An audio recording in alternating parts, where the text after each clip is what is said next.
अपने टाइम से हाँ मैं सुधांशु तो हाँ जो आप ये वीडियो देख रहे हैं ये ना ही कोनो रामायण की वीडियो है, ना ही महाभारत की वीडियो है, ना ही तालिबान अफगानिस्तान की लड़ाई की वीडियो है, ना ही जो अभी यूक्रेन और ये रूस का लड़ाई का जो चल रहा है उसका वीडियो है।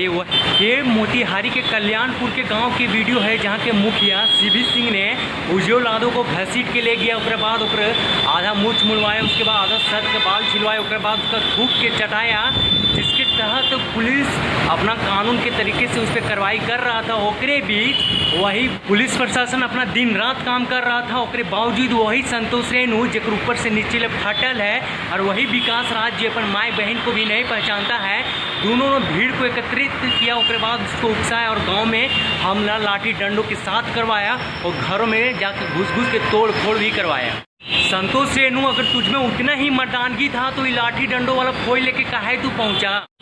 वही संतोष रेणु जो हमेशा से हिंदुओं को टारगेट किया है, हमेशा से हिंदुओं को गाली दिया है, जेकर एक वीडियो भी है, जरा देखिए गौर से। लंगटे करके तुरा न दौड़ा दौड़ा के मारे रे बगेसरा।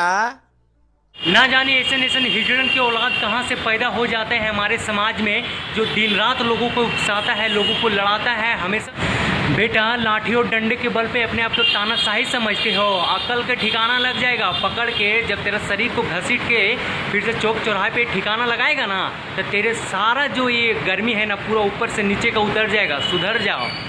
अभी भी जो हमेशा ही जातिवाद के सिवा तुमने किया है क्या है रे संतोष रेणु? ये कुत्तन के फौज लेके पहुंच जाता, क्या करता है, क्या उखड़ता है? संतोष रेणु और विकास राज तूनी के बिना छिलल बांस होगा, जेकर बाद तूनी के अपन बाप के नाम याद आएगा, याद रखना।